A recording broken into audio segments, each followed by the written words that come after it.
on va commencer sur ton avis sur différents petits thèmes. Ouais. Krav Maga Global, qu'est-ce que t'en penses? Est-ce que tu... C'est-à-dire Alors, Krav Maga Global, c'est a priori une fédération de Krav Maga. Mhm. C'est Emmanuel Ayache qui la gère, Ok. qui est président. Mhm. Tu vois un peu ce que c'est, ces vidéos sur YouTube? Pas du tout. Alors, ce qu'il faut savoir, c'est que moi, je suis pas du tout dans le... Je regarde des vidéos, je suis pas dans... Je regarde des vidéos, je regarde des compètes. Non, moi, je fais mon sport parce que j'aime ça. Les autres, ils font ce qu'ils veulent, mais moi, voilà, tout ce qui se passe autour, pas que ça me passe à côté, mais... Ok. Est-ce que tu ressens un peu la guéguerre entre les fédérations? Oh. Le poids, ouais. Oui, parce que du coup, t'as le nez dans les... Bah oui, et puis, moi, c'est concret, T'as moi, le nez dans les j'ai attaqué... programmes, t'as le nez dans les... Ben, j'ai attaqué avec la FEKM, je suis passé par la KMF, là aujourd'hui je suis FFKDA. Bon. Voilà, c'est des histoires de bannières, des histoires de fédés, c'est de la dommage. politique. C'est dommage. C'est comme partout. Oui, c'est Malheureusement, c'est comme partout. Après, nous, on n'est pas impactés. Bah, nous, non, on parce va que à c'est- KMTA et on fait notre entraînement. Et Bien sûr, mais ça c'est une fois que tu passes la ceinture noire, une fois que tu veux commencer à monter un peu plus haut, c'est là que tu te rends compte de certaines choses. Et puis, bon, après, ça c'est des histoires de fédés, pour certains aussi, et puis voilà quoi. Donc, donc, t'es pas trop vidéo YouTube, mais est-ce que t'as une bibliothèque de livres d'arts martiaux, de livres de combat, alors tout ça? non, j'ai énormément de vidéos que certains de mes camarades m'ont donné.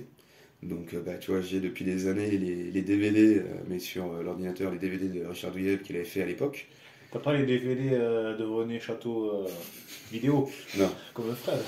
Donc j'ai ça. Non, par contre, sur tout ce qui est vidéo et compagnie, il y a une série que j'ai bien aimée et je trouve ça très bien ce qu'il a fait pour démocratiser un petit peu plus. C'est Krav Maga Secret avec Yann Veil.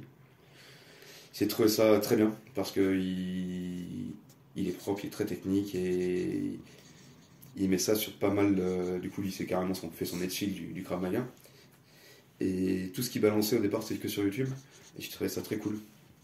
Donc ça, je regarde, j'aime bien. Bon, pareil, les trucs de Greg MMA, je regarde de temps en temps, je trouve ça rigolo. Mais non, après, je vais rechercher plutôt des vidéos techniques pour moi, pour me dire, ah bon, je vais reprendre des hauts gradés, je vais regarder ce qui se passait, je vais reprendre les programmes pour préparer mes cours, pour être vraiment impeccable sur la technique. Après, regarder comme tout le monde, parce que t'attends un pote ou un truc dans le genre, tu vas vite fait en scrollant, oui, comme tout le monde, tu vois. Mais je vais pas passer mon temps là-dessus, quoi. Tu connais l'expression le meilleur des videurs, c'est celui qui n'a pas besoin de mettre des baffes. Fait ça, c'est... Je connaissais pas, mais... Et le meilleur des combattants, c'est celui qui n'a pas besoin de se battre. Ah, ça, complètement. Donc ça, on en a discuté il y a quelques semaines chez Champion Podcast.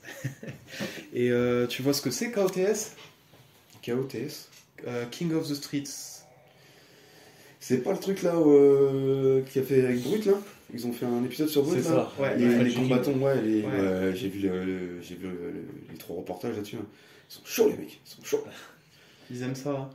Ouais. Ils sont gourmands, ils sont gourmands. Ouais. Là on est sur le Fight Club, la vraie origine du Fight Club, tu vois. C'est... Ouais.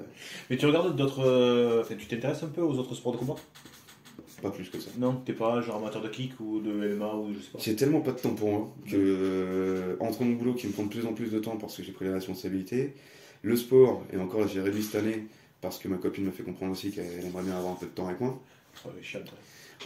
Elle a complètement Elles raison, sont pénibles. complètement raison aussi, tu vois.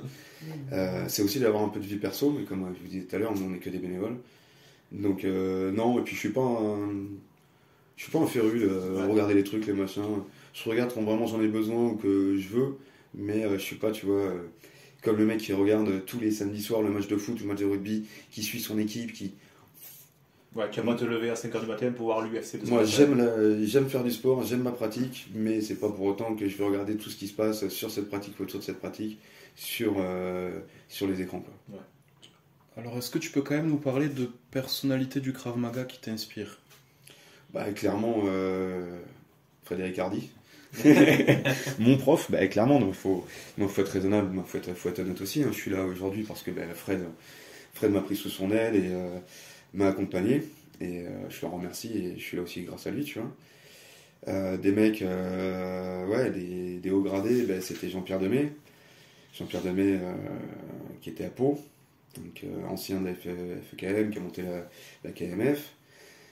Chardouillev, parce que ça reste grâce à lui aussi qu'en France on a cette pratique. Donc pour moi, ouais, c'est vraiment ces 3 personnes qui... Ouais. Je sais que techniquement, si j'ai un truc, je me dis, attends, je vois déjà avec les 3. Et là, récemment, du coup, j'ai découvert via le club, Roscoe.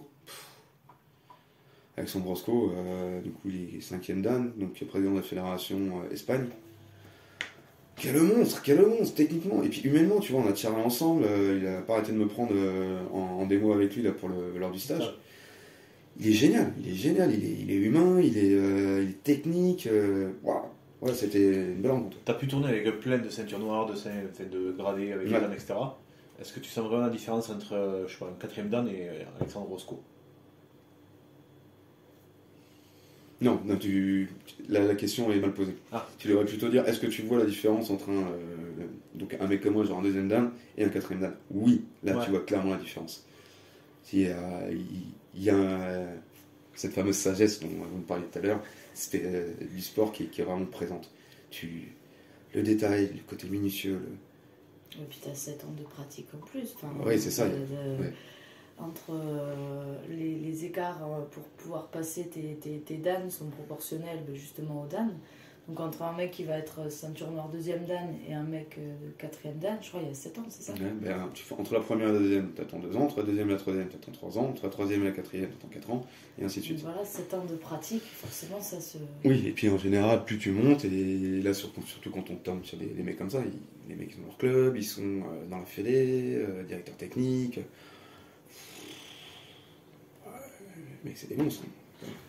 Pour le cliché, est-ce que l'écart entre une ceinture noire et une 5e dan, au niveau technique, est aussi important qu'une ceinture jaune et une ceinture noire? Ouais, presque. Ah ouais, quand même. Ouais.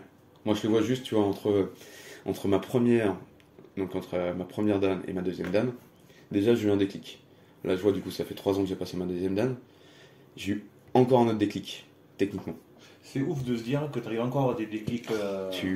Tu réapprends tous les jours. Vraiment, en fait, la ceinture noire, la première dan, c'est grosso modo, tu viens juste, genre, t'as passé ton socle commun. Et après, tu vas faire tes autres UV, tes autres spécificités, et en fait, la ceinture noire, pour moi, c'est vraiment, t'as appris les bases, t'as juste les bases. Ouais. Et après seulement, tu commences à développer vraiment ta technique et ton savoir-faire. Et là, aujourd'hui, tu vois, même moi, je vois des trucs techniquement, et je me dis, attends, comme ci, comme ça, t'essaies de bouger et tout. Et là, tu fais, mais putain, il y a ça, et ça. Ah, mais en fait, ça, comme ça, tu peux le faire là. Et puis par rapport au gabarit, et là, tu comprends des choses. Tous les jours, t'en apprends. En fait, ouais, c'est vraiment partir à la ceinture noire où tu peux vraiment parler. Enfin, tu pratiques Krav Maga quand t'as la ceinture noire. Non, tu fais quoi apprendre? Tu la pratiques dès la première fois dans ton club. Mais techniquement, il y a vraiment un écart. Il y a vraiment un saut qui se fait, techniquement. Moi, ce qui m'avait marqué chez Alexandre Roscoe, c'était, il me semble qu'il va voir des champions de JJB par exemple, et il va chercher la technique avec eux, ou il va s'entraîner avec eux pour choper une nouvelle technique. Non, mais les mecs, ils ont. Pour donner un exemple, Roscoe, il est 5e dan Krav. Je crois qu'il a une ceinture violette ou ceinture noire en JJB. Il a encore une autre ceinture à côté. Non, mais les mecs, ce sont des sportifs de haut niveau. Ils pratiquent le sport du matin au soir sur différentes disciplines. Oui. Moi, à côté, tu vois, moi, je fais rien. Je suis un passionné de mon sport. J'en fais 4 à 7 fois par semaine quand j'ai le temps. En ce moment, c'est plutôt 4 fois. À côté de ça, je bosse. Et ma pratique, je la dissocie entre transmettre et faire un peu de pratique. Il y a une différence, tu vois. Il y a être un professionnel du sport et être un amateur. Moi, je suis un amateur du sport, clairement. Je suis juste un amateur et un passionné. Et là, ça me fait penser à Stéphane Winder, donc un autre intervenant de stage. Qui avait un CV bon comme le bras. Il a 6 ceintures noires. A priori, parce que bon, si je me trompe d'une, je suis désolé. mais sur la feuille que j'ai vue, 6 ceintures noires des différentes disciplines, sachant que bon, il est compétiteur. Ouais, c'est un combattant, il combat, il a dû combattre là ou il va combattre là. Exact, un pankido. Il a quoi? Il a la cinquantaine? Ouais, 53 ans, je crois. Ouais. C'est un monstre. Moi, ça m'a fait halluciner. Le mec, il est 50 minutes passées et il continue à faire des championnats du monde. Et quand tu le vois sur le tatami, quand il fait le stage là, c'est une douceur, il a une fluidité. 53B, il a une fluidité, j'ai pas vu ça. Ça faisait longtemps que j'ai pas vu ça, quoi. T'as l'impression que c'est un chavalon. Et t'as un impact. Voilà, donc là, Tu vois Ben, t'as un gros indice sur qui sont les prochains invités. Ou qui peuvent être... Alors, J'ai compris, tu veux qu'on refasse revenir des gens au club. alors Tu vois, c'est Fred, c'est le directeur technique. non mais il y a toute la partie stage, Mm. et il y a la partie podcast. Donc si on peut allier les deux, parce que concours de circonstances, ils acceptent, tant mieux. Ah oui. Ah mais oui, mêler, faire un stage avec le KMTA et derrière tu fais ton interview, de fou mon gars, de fou. Mais il faut qu'ils soient un petit peu ouverts aux interviews. Et ils C'est ton peuvent... travail mec, hein. Non, et puis on peut prendre des refus. On peut prendre des refus ou sinon c'est une histoire de timing. C'est par exemple, en ce moment, je suis en contact avec plusieurs rugbywomen, que ça soit du 13, du 7, du 15. Et il y en a, elles n'ont pas besoin de nous parce qu'il y a déjà la télé. Il y en a, il n'y a pas du tout la télé, donc c'est un peu plus intéressant pour elles. Et Stéphane Winder, je sais pas s'il dira oui ou non, mais par contre, oui, effectivement, un jour, je vais lui... Alors, peut-être qu'il va écouter ton interview et... C'est un appel. dédicace Stéphane parce que on a beaucoup apprécié le stage. Ah oui. Ouais, au top, vraiment top. Et voilà quoi, voilà, petite info. Passe un coup de téléphone à Fred, hein, il a ses contacts. Hein. Oui, puis je les ai aussi maintenant et Alexandre Roscoe, peut-être que ça vaut le coup d'aller à Madrid. Si tu vas à Madrid, je t'accompagne. Mais t'es pas le seul. Ah, on en a refaire un parlé. cours avec lui. En plus, il nous avait invité à son club si on passe là-bas. Ah, je suis trop chaud. Techniquement, c'est tellement un monstre. Le rendez-vous est pris. Hein. Donc ça, Allez. c'est des discussions qu'on peut Next. avoir. Je bifurque un peu. Ouais. Tu penses quoi des consoles, des maîtres self-défense TikTok, YouTube? Est-ce que c'est bonne ou mauvaise pub? Alors, je distingue les francs groppeurs qui sont, je pense, des vrais ambassadeurs des autres. Alors, on va revenir sur la question de tout à l'heure. Je suis pas TikTok, je suis pas tous ces trucs-là. Ouais, t'en as aucun en tête, t'as pas envie. Donc j'imagine que ça doit être des mecs qui doivent faire des vidéos courtes en disant bah tiens j'essaie de faire une technique bidon et ça marche parce que c'est son pote qui se laisse faire. Moi j'ai envie de te dire vas-y essaie la technique et puis tu vas voir de suite si c'est bien ou pas quoi. Mais donc vu que je suis pas très média, je peux pas te dire. Donc pas d'avis. Bah pas d'avis non, de toute façon comme d'habitude hein, c'est ceux qu'on parle le plus quand on mange le moins. Hein. C'est vrai. Bon, moi, à mon avis, c'est pas très bonne pub parce que du coup, ils discréditent un peu le travail, tu vois.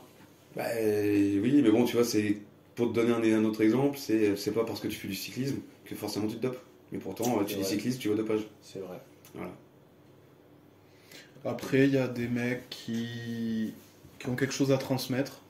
Donc moi, je le mets là-dedans, Frank Roper. S'il a quelque chose à transmettre et quand c'est la partie musculation, ça m'intéresse pas trop.